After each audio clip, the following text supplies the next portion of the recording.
Hello everyone, সুপ্রভাত সবাইকে জানাই। আজকের আরও একটি নতুন ব্লগে তোমাদের সকলকে জানাই আন্তরিক শুভেচ্ছা ও ভালোবাসা। তো তোমরা যারা যারা নতুন আমার ভিডিওতে দেখছো, অবশ্যই ভিডিওর প্রথমেই বলি যে লাইক, কমেন্ট আর শেয়ার করে দিও। আর অবশ্যই যদি আমার ভিডিও তোমাদের ভালো লেগে থাকে তাহলে প্লিজ সাবস্ক্রাইব করে দিও।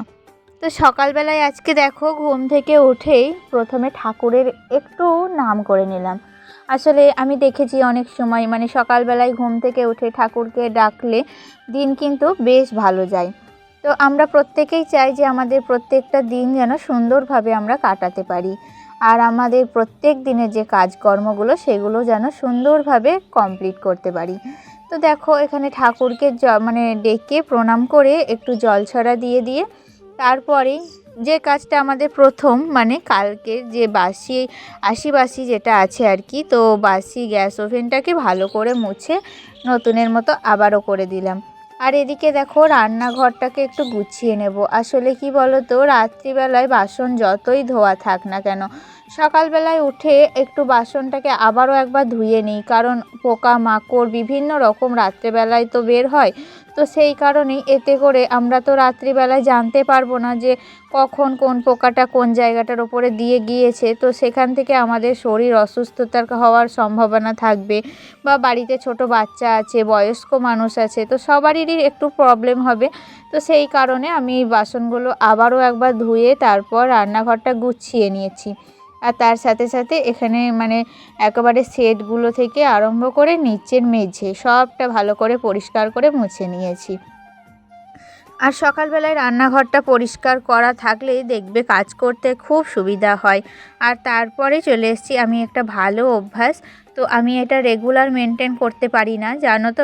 সংসারের কাজের চাপে একবার ওই সকালবেলায় বাসি কাপড়টা ছেড়ে যখন নিচে চলে আসি, তারপর যখন রান্নাঘরে যেদিন যেমন কাজের চাপ থাকে, তো একবার ঢুকে পড়লি তখন কিন্তু আর আমার এইসব নিজের প্রতি যত্নটা অতটাও নেওয়া হয় না। আগে কিন্তু বিয়ের আগে নিজের যত্ন নিতাম। সকালবেলা উঠেই কিন্তু চুল আঁচড়াতাম, তারপর নিজে আগে সেজে গুজে তারপর কিন্তু যখন যে কাজটা করার সেই কাজটা করতাম আর কি। কিন্তু এখন বুঝেছি জানো, এখন আর সেটা কিন্তু কোনো রকমই সম্ভব না, আর করা হয়েও ওঠে না, কারণ সংসারের কাজে একবার ঢুকে পড়লে তারপর কিন্তু আর বেরোনো যায় না। তো এখানে দেখো, আমি একটু লেবু মধুর জল খেয়ে নিয়েছি, তোমরা চাইলে প্লেন জলও খেতে পারো। তারপর যেগুলো কাঁচা কুচির আজকে, তো সেগুলো দেখো আমি এখন বেছে বেছে কাচতে দিয়ে দেব। আর শীতকালে কিন্তু সকালের দিকটাতেই কাচতে দেওয়া অনেক ভালো, কারণ ওই বেলার দিকে কেচে দিলে কি হবে, মেঘলা মেঘলা করবে তো এখন দিনগুলো, তো জামা কাপড়গুলো কিন্তু শুকোবে না। তাই যতটা পারবে সকালের দিকে কাচাকুচিটা করে নেওয়াই কিন্তু সব থেকে ভালো। আর তারপরে চলে এসেছি আমি চা। যাই হোক, যতই কিন্তু খাবো না করি, কিন্তু চা না খেলে আমার কাজে একটুও মন বসে না, সকালে আর সন্ধে। তো গরমকালেও তাও পারা যায় যে না খাবো না, কিন্তু শীতকালে চা না ছাড়া কিন্তু একটুও ভালো লাগে না জানো। আর তারপরেই বাসি ঘরটাকে ঝেড়ে নিচ্ছি, বিছানাটাকে একটু ঝেড়ে নিচ্ছি। তো তোমরা যদি কাচার হয় তো কেচে নেবে, তারপর কিন্তু সমস্ত কাজ করবে। বাসি বিছানা কখনোই বেলা অবধি ফেলে রাখবে না, এতে করে সংসারে লক্ষ্মীশ্রী নষ্ট হয়ে যায়। তারপরে আমি কি এখানে ডাস্টিংয়ের কাজগুলো শুরু করে দিয়েছি। আসলে কি বলো তো, ওই যতই কি করব না ভাবি, ততই কিন্তু না করে থাকতে পারি না। আসলে আমি ভাবি যে কি বলো, এই রুমগুলো না এখনও আমার কালার করা হয়নি, তো কালার না করলে যতই সাজাই দেখতে কেমন একটা লাগে। তো তোমরা হয়তো ভাববে, কিন্তু কি বলবো, মধ্যবিত্ত সংসারে যেহেতু বিলং করছি, তাই সবটাই একসাথে সম্ভব হয়ে ওঠে না জানো। সংসার খরচা বাঁচিয়ে তারপরে নিজেদের শখ আহ্লাদ পূরণ করা, সবটা কিন্তু একসাথে ম্যানেজ করতে পারা যায় না। তাই একটা একটা করেই সব কিছু ম্যানেজ করব, আর ততক্ষণ কিন্তু এরকমই থাকবে। তো যাই হোক, এদিকে আমি কিন্তু ফ্রিজের মাথাটা ভালো করে পরিষ্কার করে মুছে নিয়েছি। আর এখন আমি এখানে শোপিসগুলো ভালো করে রেখে সাজিয়ে দিলাম। আর এত ধুলো পড়ছে, প্রতিদিন ডাস্টিং করছি তাও কিন্তু প্রতিদিন মানে ধুলো পড়ছে, প্রতিদিন মানে এখন করতেই হচ্ছে কাজটা। তো এই গরমের দিকে বা বর্ষার দিকে কি হয় জানো তো, একদিন করলে 2-3 দিন কিন্তু না করলেও চলে, কিন্তু এই শীতকালে মানে এত ধানের ধুলো হচ্ছে না যে ডাস্টিং আর ক্লিনিং না করলে বাড়িঘর একদম অপরিষ্কার অপরিচ্ছন্ন থাকছে, তো দেখতেও বাজে লাগছে। তো হঠাৎ কোনো লোকজন এলে কিন্তু একদম বাড়িঘরের অবস্থা ঠিক থাকবে না। তো সেই কারণেই আর কি প্রতিদিন একটু একটু করে পরিষ্কার করছি। তো রান্নার কাজ সেরে নিয়ে তারপর কিন্তু এইসব ক্লিনিংয়ের ডাস্টিংয়ের কাজগুলো কমপ্লিট করার চেষ্টা করি। আর আজকে আমি এখনও রান্না বসাইনি, কারণ কি বলো তো, আজকে সকালে উঠতে না একটু দেরি হয়ে গিয়েছিল। তো তারপরে আবার বাবুকে স্কুলে পাঠিয়েছি, বাবুকে রেডি করেছি, তারপর বাবুও চলে এসছে। তো এখন ওই ঘড়িতে বাজে 10:30 মতো। তো বাবুকে খাইয়ে দাইয়ে নিচে টিভিতে কার্টুন জুড়ে দিয়েছি, তো কার্টুন দেখছে। আসলে ওই যে এখন একটু মানে বন্ধু বান্ধব তেমন একটা পাওয়া যায় না, সব সময় বাড়িতে একাকিত্ব, কী করে সময় কাটবে না কাটবে এই ভাবতে ভাবতেই মানে দিন চলে যায়। তো যাই হোক, এখনকার বেশিরভাগই মানে বন্ধু বান্ধব থাকে না, তো এই রকম যন্ত্রপাতি, তারপরে কার্টুন, ফোন এইসব নিয়েই কিন্তু বাচ্চারা মেতে থাকছে, তো এই নিয়েই ওদের সময় কাটছে।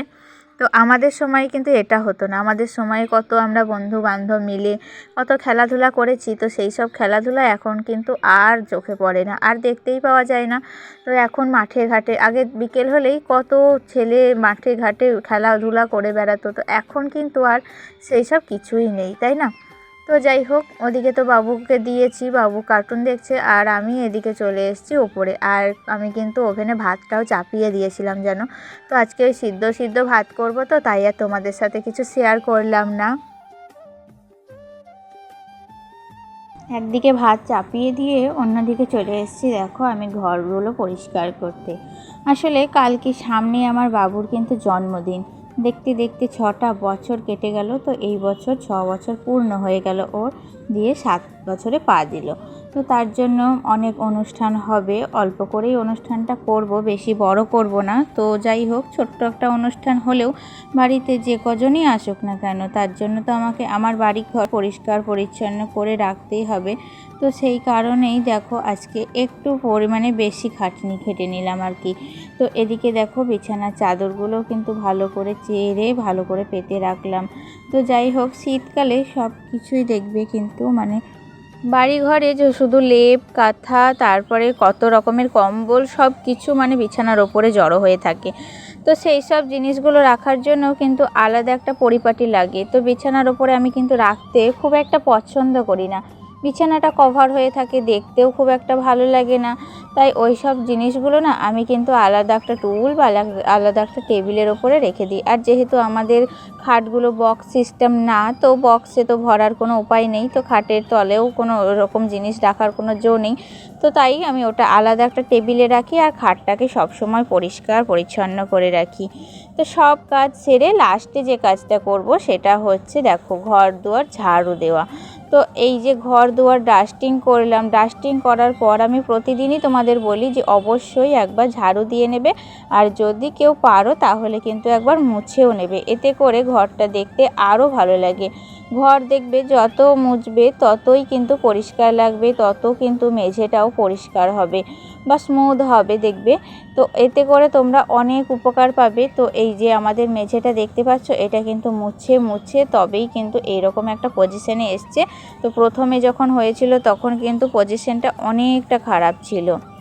তো যাই হোক, ওদিককার ঘর দুয়ার তো পরিষ্কার করা কমপ্লিট হয়ে গিয়েছে। আর আজকে না আমি আর মানে ঘর দুয়ার মুছতে পারিনি, কারণ শরীরটা তো আমার মানে হাঁটা চলা করতে খুবই অসুবিধা হচ্ছে, খুব খারাপ, তাই জন্য আর কি মোছামুছিটা পরেই করব। আর এদিকে আমি দেখো একটু দুধ মুড়ি খেয়ে নিচ্ছি সকালবেলায়।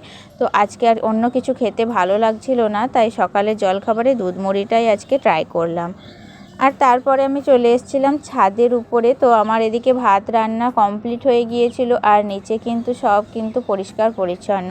রান্নাঘর থেকে আরম্ভ করে গ্যাস ওভেন সব কিছু। আর আজকে যেহেতু একটু মেঘলা মেঘলা করছে, তাই দেখো আমি এখানে বিছানার চাদরগুলো কেচে দিয়েছিলাম সকালবেলায়। আর এদিকে বেশ কিছু কাপড় জামা, তো সেগুলো একটু উল্টে দিচ্ছি আর কি। মানে ওই শীতকালে উল্টে পাল্টে যদি না দাও তাহলে কিন্তু জামা কাপড় একদমই শোকাবে না, আর এতে কিন্তু স্যাঁতসেঁতে একটা গন্ধ আসে, অনেকটা খারাপ লাগে। তো একটা মানে জামা কাপড় শোকাতে 2 দিন টাইম লেগে যায়। তো সেই কারণেই আর কি জামা কাপড়গুলো উল্টে দিচ্ছি। আর এই যে জামা কাপড়গুলো এখন আমি উল্টাচ্ছি, এগুলো আবার কালকের কাচা, জানো তো, তবুও কিন্তু শুকায়নি। তো এতটাই মেঘমেঘ করছে। তো যাই হোক, জানি না আবার বৃষ্টি আসবে কি না, খবরে শুনছিলাম যে বৃষ্টিও আসবে, তো দেখা যাক কি হয়। আর তারপরেই তোমাদের সাথে একেবারে দেখা হচ্ছে ওই দুপুর 3টে নাগাদ। তো এখন আমাদের খাওয়া দাওয়া কমপ্লিট হয়ে গিয়েছিল। আর এখন আমি চলে এসেছি। আজকে দুপুরবেলায় ঘুমাইনি, জানো তো, কারণ এই যে হাতের কাজটা পেন্ডিং পড়েছিল। সেই শাড়িগুলো কেচে দিয়েছিলাম, যেগুলো রিভাইভ দিয়ে, সেগুলো না আয়রন করা হয়নি। তাই ভাবলাম আজকে ফাঁকা সময় পেয়েছি তখন একটু আয়রন করেই নিই। কারণ কি বলো তো, কালকে আবার জন্মদিন, লোকজন আসবে। তো যাই হোক, কাল আর সময় পাবো না, তাই জন্য আজকেই কিন্তু আয়রন করে এই শাড়িগুলো ভরে রাখবো। দেখা যাক কত দূর কী করতে পারি। মানে একদিনে সব কাজ করতে হলে কতটা যে পরিশ্রম হয় আর কতটা হার্ডওয়ার্ক করতে হয়, সেটা কিন্তু যারা করে বা যারা আমাদের মতো গৃহিণী তারাই কিন্তু বুঝতে পারবে, তাই না? আর এই যে দেখো, একটা শাড়ি আয়রন করে নিয়েছি, আর এটা হচ্ছে সেকেন্ড শাড়ি। তো সেকেন্ড শাড়িটার পরে আর একটা শার্ট আছে, তো কোটাই আজকে আয়রন করব। আয়রন করতে যখন বসে পড়ি তখন কিন্তু মনে হয় যে না, আয়রনটা আগে করে নিই, তারপর কিন্তু ছাড়বো। তো প্রথম আমি আয়রন করতেই পারতাম না। তো আমার কাছে ওই হাতে গোনা একটা কি দুটো কাপড় পুড়ে গিয়েছিল, তাছাড়া কিন্তু আমি কাপড় বা জামা যে কোনো জিনিস খুব কমই পোড়াই। তো আমার কাছে কিন্তু আয়রনটা আগে খুব ভয় লাগতো জানো, কিন্তু এখন করতে করতে না অভ্যাসে হয়ে গিয়েছে। এখন আর কোনো ভয় লাগে না, এখন স্মুথলি সব কাজ কমপ্লিট হয়ে যায়। আর জামা কাপড় যতই তুমি কাচো, যতই পরিষ্কার করো, যে সেটা যদি আয়রন না করো, একটু যদি আয়রন বুলিয়ে দাও, তাহলে কিন্তু তার এফেক্টটা আলাদা হয়। আর আয়রন না করলে তার এফেক্টটা আবার আলাদা হয়। কারণ কি বলো তো, আয়রন করা জামা কাপড় কিন্তু মানে যত রকমের ধরো একটু গরম হয়ে যায়, তেতে যায়, তো সব কিছু কিন্তু এতে মানে মাপ হয়ে যায়, তাই না? তো যাই হোক, এইদিকে দেখো তোমাদের দাদা ভাইয়ের এই শার্টটা বিয়েতে পরে গিয়েছিল, তো এই শার্টটা ভালো করে আয়রন করে দিচ্ছি। ওরও অনেক কটা মানে শার্ট এখনও আয়রন করা হয়নি। তো দেখা যাক কবে সব করব, আমি কিছুই মানে বুঝতে পারছি না। মানে এত ছোট দিনের বেলায় কোন কাজটা সামলাবো আর কোনটা সামলাবো না কিছুই বুঝে উঠতে পারি না, তাই না? তো দেখা যাক কবে করব। আর এদিকে দেখো, মানে শার্ট আয়রন করতে করতে না আমি মানে ওই শাড়িগুলো আয়রন করতে করতে দাঁড়িয়ে করছিলাম, তো বেশ কিন্তু টায়ার্ড হয়ে গিয়েছিলাম। তাই শার্টটা যেহেতু ছোট, তাই আমি এখন বসে বসেই শার্টটাকেই আয়রন করব। তো তারপরে আলমারিতে সব কিছু ভরে রেখে দেব। তো চলো বন্ধুরা, দেখতে দেখতে তো 4:30 বেজেই গিয়েছে। তো এখন ভিডিওটা এখানেই শেষ করলাম। আবারও দেখা হবে নেক্সট ব্লগে। টাটা।